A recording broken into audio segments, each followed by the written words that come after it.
नमस्कार, मैं मयूरी सिंह जानकारी प्रेजेंस समाज में आप सभी का स्वागत करती हूँ। आज हम एक ऐसे विषय पर बात करने जा रहे हैं जो इस देश भागती दुनिया में कहीं ना कहीं पीछे छूट जा रही है, इंसानियत।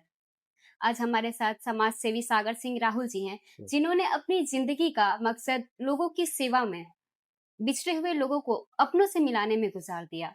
अस्पताल से लेके सड़क तक, बेबस से लेके बेसहारा तक, इनकी जिंदगी का मकसद सिर्फ सेवा करना ही नहीं बल्कि एक इंसानियत भी है। सर, सबसे पहले मैं आपका बहुत बहुत स्वागत करना बहुत चाहूंगी। बहुत धन्यवाद आपका। सर, मैं आपसे जानना चाहूंगी कि आपने अपनी इस सेवा कार्य को शुरुआत कहाँ से किया?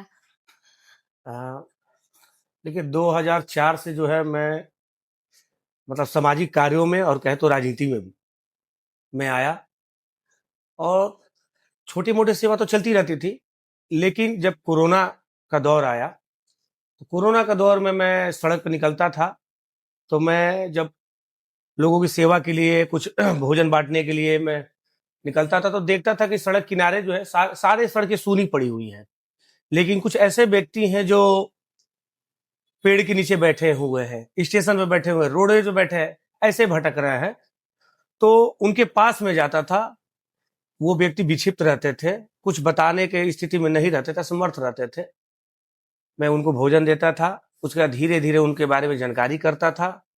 उस समय जो है 1-2 लोग जो है अपने घर पे मेरे प्रयास से चले गए, जो व्यक्ति साल 2 साल से भटक रहे थे। वहीं से मुझे ये मिला कि ऐसे व्यक्तियों की मदद करनी चाहिए और ऐसे व्यक्तियों के पास जाकर सिर्फ आप पूछने से हो सके तो उनका परिवार मिल जाए, तो क्यों ना ये प्रयास किया जाए। मैंने प्रयास किया और अभी तक हमको लगता है कि 50 से ऊपर अगर कहें तो सैकड़ों तक परिवार से अपने लोग मिल गए। वहीं से हमारी शुरुआत हुई और आज जो है लोग हमको पहचानते हैं कि भाई कोई भी विक्षिप्त व्यक्ति हो तो लोग मुझे फ़ोन करते हैं कि इनकी कोई मदद किया जाए और उनका मदद किया जाता है। सर, जब आप सड़क पे ऐसे लोगों को देखते हैं जो मानसिक रूप से ठीक नहीं है, जो अपने परिवार से बिछड़ चुके हैं, तो उस वक्त आपके मन में जो पहला विचार आता है वो क्या रहता है? आप जैसे सोचिए कि अगर हम लोग अगर नौकरी के लिए या जॉब के लिए या पढ़ाई के लिए अपने परिवार से हम लोग कुछ महीनों के लिए दूर रहते हैं, कहीं बाहर शहर में चले जाते हैं, तो हमारे घर के लोग कितने परेशान रहते हैं कि हमारा लड़का या हमारी लड़की क्या खाते होंगे, क्या पीते होंगे, कैसे रहते होंगे, कैसे सोते होंगे। तो सोचिए कि किसी परिवार का भाई, पिता, चाचा जो भी कहें उनको, वो सालों से भूल चुका है, भटक चुका है। परिवार के लोग उम्मीद छोड़ चुके हैं कि वो आएँगे कि नहीं आएँगे, वो ज़िंदा है कि नहीं ज़िंदा ये भी नहीं पता। अगर ऐसे व्यक्तियों की मदद कर उनके परिवार से अगर मिला दिया जाए और उनको अचानक एक फ़ोन जाए और फ़ोन पे ये कहा जाए कि आपके फैमिली से कोई जो है भूला हुआ है क्या?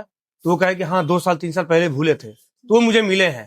तो उनके परिवार के अंदर कितनी बड़ी खुशी वो दौड़ जाएगी कि मेरे पापा मिल गए, मेरे चाचा मिल गए, मेरे भैया मिल गए। तो ये एक मुझे अच्छा अंदर से लगता है कि ऐसा करना चाहिए और मैं करता हूँ।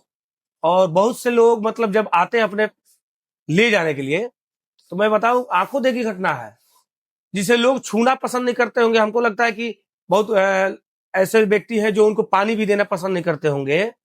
जब उनका फैमिली आता है ले जाने, तो लग्ज़री वाहन से आते हैं और पता चलता है कि इनका लड़का गवर्नमेंट जॉब में है। कोई कहता है कि भाई इनके तो करोड़ों में ये लोग हैं। तो वो ऐसे लोग सड़क पे जो है घूमते रहते हैं, उनको मिलाने में अच्छा लगता है। और देखिए जीवन में और कुछ है भी नहीं, जो भी लाइफ़ है यही है। और जो लाइफ़ है, ये कपड़ा जो है बस हम लोग ये चमड़ा ढकने के लिए पहने हैं, नहीं तो ये कपड़ा भी हम लोग का शो ऑफ है। ये कुछ नहीं है, ये एक शो ऑफ है। हम लोग किराए के मकान में हैं, आज हैं, कल खाली करना है। तो यही चीज़ है कि सबको ये अपना शो ऑफ कम करना चाहिए और मानवता और इंसानियत पे ज़्यादा फ़ोकस करना चाहिए। आप कोशिश करें कि ज़्यादा से ज़्यादा लोगों की मदद करें, क्योंकि मदद कर जब आप ऊपर जाएँगे, तो भगवान और नीचे के लोग आपको तभी याद करेंगे कि अच्छा व्यक्ति था, लोगों को मदद करता था। आप बता दें, बहुत लोग हैं, बहुत उद्योगपति हैं, बहुत बड़े पैसे वाले भी हैं, वो पूरा जीवन पैसा कमाने में ही लग गए और जब अंतिम साँस उनका हुआ, अंतिम यात्रा हुई, तो उनके पीछे 5 से 10 लोग जाने वाले नहीं और ये भी नहीं पता चलता है कि वो जो थे एक्सपायर हो गए। लेकिन वही जब अगर कोई सामाजिक व्यक्ति रहता है, जो समाज से जुड़ा रहता है, अगर उसके साथ कोई घटना होगी, तो कहीं न कहीं दर्जन नहीं, हजार, सैकड़ों नहीं तो दर्जन लोग तो जरूर उनके दरवाजे पे जाएंगे कि बहुत अच्छा व्यक्ति था भाई, हम भी चले। तो मैं उसीलिए कमाता हूँ कि मैं कम से कम अगर जब मेरी अंतिम यात्रा निकले तो मेरे यात्रा में लोग रहे, मैं इसीलिए कमाता हूँ। मैं ज्यादा फोकस और पैसे के चक्कर में नहीं पड़ता। सर मैं आपसे ये जानना चाहूंगी कि अब आपने तो अब तक बहुत बिछड़े लोगों को उनके अपने परिवार से मिला दिया है, तो क्या कोई एक ऐसी कहानी रही है या फिर कोई ऐसा परिवार रहा है जो आज भी आपको भावुक कर देता है? देखिए, मतलब ये तो नहीं कहेंगे, ऐसे सारे लोग हैं। कई लोग अभी आपने भावू की बात कहा तो एक लड़की थी बलिया रेलवे स्टेशन पे, 7-8 साल की लड़की होगी, और उस मुझे फोन आया कि उसका पिता जो है दोनों पैर से दिव्यांग है और नशे की हालत में स्टेशन पे गिरे पड़े हुए हैं, और पास में एक लड़की है 7-8 साल की। लड़की के साथ कोई घटना घट सकती है क्योंकि अब शाम होने को है। मैं वहां पे गया, मैं देखा कि उनके पिता जो है ड्रिंक कर मदहोश की हालत में पड़े हुए थे।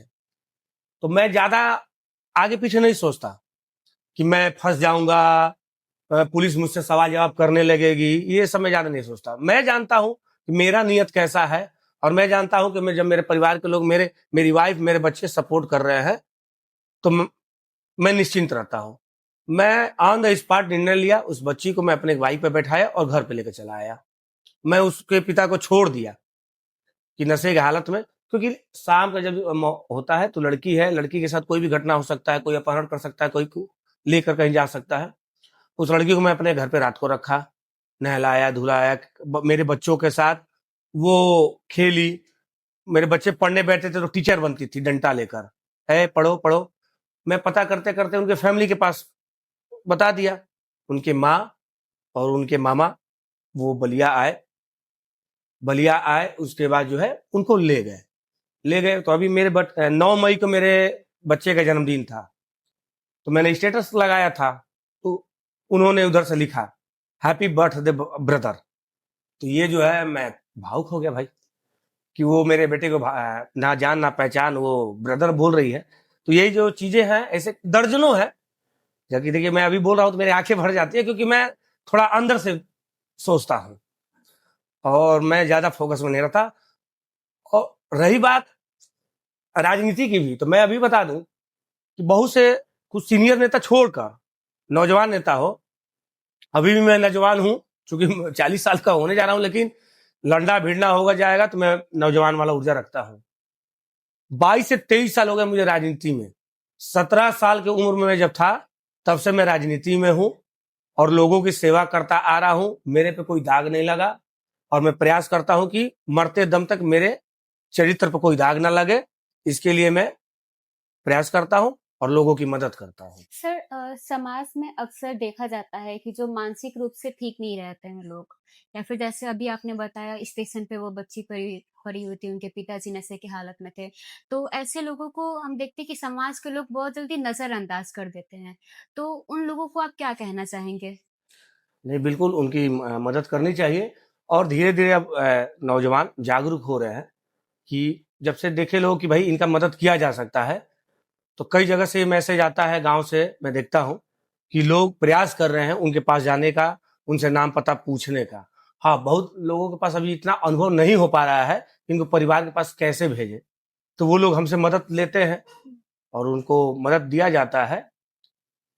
और ऐसे लोगों का मदद करना चाहिए। मैं ये कहना चाहता हूं कि अगर कोई व्यक्ति पड़ा हुआ है तो एक बार उसके पास 5 मिनट के लिए समय दे, उनको एक बिस्किट दे, पानी दे, उनसे बात करे, क्योंकि वो भी एक इंसान है। हालातों से तंग आकर हो सके कि निकल गए होंगे, उसके बाद रास्ते भटक जाते हैं तो परिवार नहीं मिल पाता है, तो वो लोग विक्षिप्त हो जाते हैं।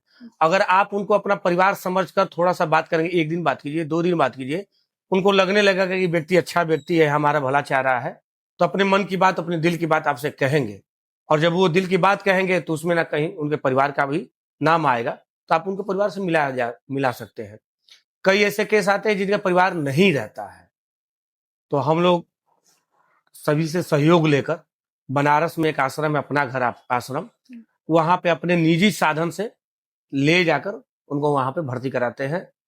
तो एक प्रयास है, मन में एक भावना भी है कि ऊपर वाले ने दिया तो इनके लिए एक वैसा भवन बनाया जाएगा, एक विभाग बनाया जाएगा, जो विक्षिप्त व्यक्ति का परिवार ना रहा हो तो हमें बनारस ना ले जाकर वो बलिया में ही हम लोग कहीं रखें। अब देखिए कब तक ये सफल होता है, एक मन में प्रयास है कि अब ऊपर वाले ने अगर हमें चाहा तो जरूर ऐसा काम किया जाएगा। और जो विक्षिप्त व्यक्ति को अस्पताल में हम लोग भर्ती कराते हैं और परिवार नहीं मिलता, उनको वहां पर रखा जाएगा। हो सके तो 6 महीने बाद, 1 साल बाद उनका परिवार मिल जाए। ठीक है सर, किसी भी कार्य को करने के लिए, चाहे हम पढ़ाई करते हैं, तो पढ़ाई के लिए हमारे घर वालों का सपोर्ट बहुत ज्यादा जरूरी होता है। तो आपकी इस सेवा कार्य में आपके परिवार का सपोर्ट कितना रहा? मेरे पूरे परिवार का फुल सपोर्ट रहता है, क्योंकि वो भी लोग भी देखिए, कहने का मतलब कि अगर आप किसी एक चीज को लेकर रहेंगे कि नहीं मुझे यही करना है, मुझे ब्यूटिशियन ही करना है, और परिवार के लोग ये देखें कि नहीं बार बार ब्यूटिशियन ब्यूटिशियन, तो आपको सपोर्ट करने लगेंगे, चलो करो। तो उनको भी लग गया कि सागर सिंह राहुल को कोई समझाने से फायदा है नहीं, उसके मन में है कि लोगों की मदद करनी चाहिए, लोगों की सेवा करनी चाहिए, तो अब हमको सपोर्ट करते हैं। हमारे कई ऐसे विक्षिप्त व्यक्ति होते हैं या कई सड़क पे पड़े लोग मिल जाते हैं, अस्पताल में तो एडमिट करा देते हैं, लेकिन खाने के लिए समस्या होती थी। तो मेरी वाइफ जो है रोटी बनाती है, सब्जी बनाती है, दूध आता है तो दूध गर्म करके, तो 5-5 दिन 10-10 दिन ले जाकर लगातार उन लोगों को मैं देता था। पूरा परिवार पूरा इस सेवा परिवार, मेरे कार्य बच्चा में? भी, मेरे बच्चा बच्ची जो भी हो, ठंड के मौसम में 12-1 बजे हम लोग निकलते हैं, कंबल ओढ़ा 5 कंबल ओढ़ाएंगे हम 500 भाई। एक तो हमारे अंदर ये नहीं कि मेरे उद्योगपति हूँ, जी सर। मैं 500 कमल उड़ा भी नहीं पाऊंगा भाई। भाई ऑन कैमरा बोल रहा हूँ, इसमें क्या है? मैं पहले ही बोला कि शो अप करने वाला मैं व्यक्ति नहीं हूँ। मैं बस 5 कंबल उड़ाऊंगा, लेकिन जेन्युइन लोगों को उड़ा कर, ये नहीं कि मैं फोटो वोटो खिंचवाया, ये क्या है, फोटो और वीडियो भी मैं बनवाता हूँ, ये भी नहीं कहूंगा, क्योंकि आप जानते ही है समाज में लोग बहुत है बोलने वाले, कमेंट में तुरंत लिखेंगे क्यों वीडियो फोटो नहीं बनाते हैं। फोटो वीडियो बनाने का एक उद्देश्य होता है कि मैं 5 कंबल उड़ा रहा हूं, और आप भी ऐसे कर कर एक कंबल किसी को उड़ा दीजिए, किसी का मदद हो जाए। तो हम लोग रात को 12-1 बजे निकलते हैं ठंड के मौसम में, पति पत्नी बच्चे, और 5 कंबल जब ढूंढते रहते हैं कौन व्यक्ति सोया हुआ है, उसको हम लोग उड़ाते हैं। तो परिवार का सपोर्ट मिलता है हर चीजों में, बच्चे भी हमारे वैसे ही हैं, करते हैं, मदद करते हैं। आज के जो युवा है, आप उनको क्या संदेश देना चाहेंगे? मतलब जो युवा और समाज अगर आपकी इस सेवा में मदद करने की कोशिश करे या फिर आपका सहयोग का कोशिश करे, तो वो किस तरीके से आपका सहयोग कर सकते हैं? देखिए मेरा सहयोग इसी तरह कर सकते हैं कि जहां भी वो हैं, जिस गांव में है, जिस शहर में हो, जिस मोहल्ले टोले या कॉलोनी में हो, अगर वो मेरा मदद करना चाहते हैं तो उस व्यक्ति का मदद करें जो उस गांव में, उस कॉलोनी में दबा कुचला हो, उस व्यक्ति की आवाज बने। अगर उस व्यक्ति के पास पढ़ने लिखने का कोई व्यवस्था ना हो और आप सक्षम हो, तो उनकी कुछ मदद करें।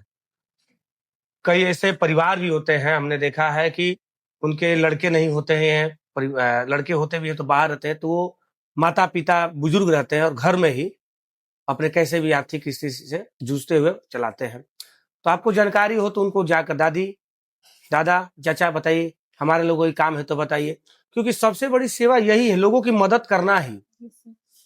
लोगों मैं ये कहना चाहता हूं कि जैसे अगर कोई, मैं अपने लिए, अपने मेरा ही देख लीजिए, मेरा एक लड़का है, सपोज मान लीजिए 2 ही लड़के रहते, तो मैं कितना कमाऊं, उनके लिए क्या करूं? 10 मकान मैं उनके लिए कर कर क्या करूंगा? 10 जगह जमीन लेकर यहाँ पे नोएडा में, लखनऊ में लोग जैसे कि ले रहे हैं, बड़े गर्व के साथ कहते हैं कि मेरा बेटा तो ऑस्ट्रेलिया रहता है, मेरा बेटा तो नोएडा में जमीन ले लिया, लखनऊ में तो फ्लैट ले लिया। और जब उनके पिता के उम्र ढलता है तो पानी देने के लिए वो बेटा नहीं, गांव और उनके घर तक रहता है। तो ऐसे कमाई का क्या मतलब है कि जो आपने बेटे के लिए इतना किए और आपको एक पानी नहीं मिल पा रहा है। मेरा मकसद यही रहता है कि अगर मेरा एक बेटा है तो बस उसके जीवन यापन के लिए और रहने के लिए एक घर, एक गाड़ी, एक बाइक, और उसके जीवन यापन के लिए जो मंथली खर्च होता है उतना बस कर दे। क्योंकि आज के समय में बहुत ज्यादा संपत्ति होना भी आपके बच्चे के जितना भविष्य बनाने की सोच रहे हैं, उससे ज्यादा वो नुकसानदायक भी है। जी सर। तो आप एक मिडिल में रहिए और ऐसा कर कर जाइए कि आपका बच्चा हंसी खुशी रह जाए। इतनी संपत्ति बनाने की जरूरत नहीं है कि वो संपत्ति ही उनकी जान का खतरा बन जाए। और जो अगर बहुत ज्यादा आपके पास पैसा है तो वो चीज लोगों की मदद में करिए, बच्चों को पढ़ाने में करिए। अब मेरे पास तो पैसा रहता तो मैं प्राइमरी स्कूल के बच्चों को टेबल देता, उनके स्कूल में एलईडी लगवाता, उनके स्कूल में उनको बैग देता, उनको कपड़ा देता, उनको जूता देता, मोजा देता। अगर मेरे पास पैसा, और किसी के पास अगर पैसा है, मेरी बातें सुन रहे हैं, तो ये चीजें वो करे। यही मेरे लिए मदद है कि वो मेरे लिए मदद कर दिए कि सागर सिंह राहुल ने ये कहा, हम लोगों ने कर दिया।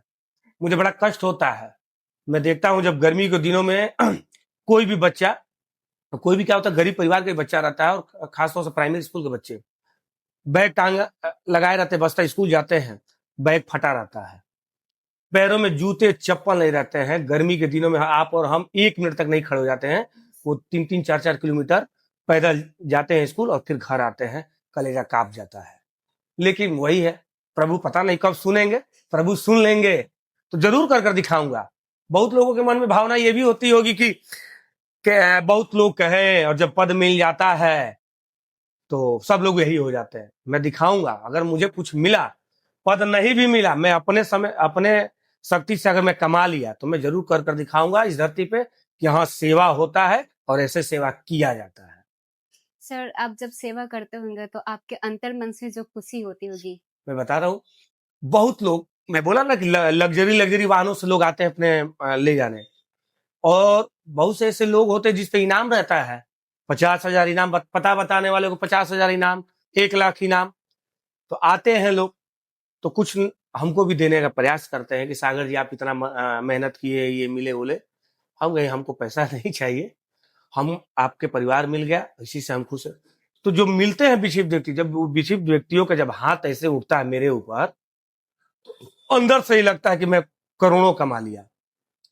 कई ऐसे लोग, महिला थी, अस्पताल से फोन आया, मैं गया, छोटे कास्ट की महिला ही होंगी, दिख रही थी, पूरे ओपन नंगी थी, ओपन थी, चूंकि अब वृद्ध हो चुकी थी, माता सम्मान थी, जाना आना, पास में बात करना। मैंने सर्च किया, प्रयास करते करते उनके मायके तक मैं पहुंच गया, रसड़ा उनका मायके था। उनके परिवार वाले कहे कि ठीक है कल आएंगे। अस्पताल में मैं अगले दिन गया कि उनके परिवार के लोग, वहां से निकल गई थी, वहां से निकलकर यहाँ पे बनकट्टा में आई, फिर वहां से उठकर ये कटरे के पास बैठी थी।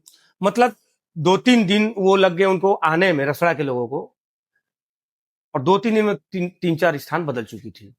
आखिरी में उनके पति और उनके बेटे को पता चला कि मेरी माँ जो है मिली हुई है, जो 6 महीने से भूली हुई थी। वो आए और पता चला कि उनकी माँ बालेश्वर मंदिर के पास घर से भटक कर भिक्षा मांग रही थी, और वहीं पे एक समोसे की दुकान है, काशी बाजार चौराहे पे जब जाएंगी, वहीं पे वो बैठी हुई थी और हाथों में उनके सिक्के थे। उनके पति आए थे, मुझे आज भी याद है, हाथ में छड़ी, मेरे पास वीडियो भी है। उनके पति की आंखों से दिख नहीं रहा था, कह रहे कि धुंधला दिखा था। हाँ हाँ, मिल गई, 6 महीने से भुला ही लिया। ई रिक्शा में बैठाए, और जब मैंने कहा कि जा अपने घरे जा, अब अच्छा से रही है, बाबू बाबू कर कर वो पैसा मुझे देने का प्रयास की कि हिला मिल गई। हमने कहा कि नहीं, आप रखी। वो जब आशीर्वाद मुझे मिलता है तो मैं बहुत, मतलब जो लोग कमाते होंगे उससे कई गुना मैं अपने आप को धनी महसूस करता हूं, और यही मेरी पूंजी है, और इसीलिए मैं शान से चलता हूं और रहता हूं। और जो मुझे जानने वाले हैं वो मुझे अच्छी तरह से जानते हैं कि सागर सिंह राहुल कभी बिकने वाला व्यक्ति नहीं है और कभी झुकने वाला भी नहीं है। 1-2 आंदोलन भी मैंने किया है, बैठा हूं और सफलता मिली है। और उस आंदोलन में लोग, मतलब मुझे डराने का, धमकाने का, पैसे का लालच, लेकिन अब समाज में भी ये मैसेज एक हो गया है कि कोई अगर सागर सिंह आंदोलन करे तो अगर चाहे उसको बेचना और किनना और डराना, तो वो पॉसिबल नहीं है। सर, अंत में मैं चाहूंगी कि आप एक लाइन में अपनी जिंदगी का मकसद बताना होगा, तो आपका वो मकसद क्या रहेगा? मकसद यही, लोगों की सेवा करना। और मेरा मकसद है, मेरे बाबा विधायक थे, 15 साल विधायक, और मैंने अभी भी बोला कि मैं सक्षम नहीं हूं। आप सोचते होंगे, आपके कैमरे पे जो सुन रहे हैं वो सोचते हैं कि 15 साल से विधायक है और कह रहे हैं कि सक्षम नहीं है। तो जहां एक प्रधान बनने के बाद लग्जरी गाड़ियों से और अच्छे संपत्ति हो जाते हैं, तो 15 साल के विधायक फैमिली से मैं हूं। मेरे दादा फ्रीडम फाइटर भी थे, 3 सालों तक बनारस जेल में थे देश की आजादी की लड़ाई में। और मेरे दादा डीएसओ ऑफिस में थे, जिला पूर्ति अधिकारी थे, और नौकरी छोड़कर राजनीति में आए थे। फिर भी आज हम लोग ईमानदारी की रोटी तोड़ते हैं, क्योंकि मेरे बाबा ईमानदार थे। और रसड़ा विधानसभा से वो विधायक थे। रसड़ा के जानने वाले बहुत लोग ऐसे होंगे, हजारों नौकरी लगाए हैं, कम से कम हजारों नौकरी लगाए हैं। और आज एक नौकरी लगाने के लिए लोग परेशान रहते हैं, कई कई लाख लेकर लोग खड़े रहते हैं। तो मेरा मकसद यही है कि मैं अकेला अपने बाबा का इज्जत को संभाल कर रखना है, मेरे पिता के इज्जत को संभाल कर रखना है, और मैं अपना इज्जत और प्लस मैं अपने लड़के का भी इज्जत मेरे हाथों में है। मैं इसी धरे पे चलता हूं कि मेरे वजह से मेरे लड़के पे कोई उंगली ना उठाए, किसके लड़के हो। तो वो जब बोले कि सागर सिंह राहुल, तो गर्व से लोग कहे कि तुम्हारे पिता ईमानदार व्यक्ति, बहुत अच्छे व्यक्ति थे, ना कि जाने के बाद उसके पीठ पीछे कहे चोरवा के लड़का रहला, बड़ा अपना के ईमानदार बनत रहला, हम ममलवा में तो पता चल गई ना पैसा ले रहा सागर सिंह राहुल।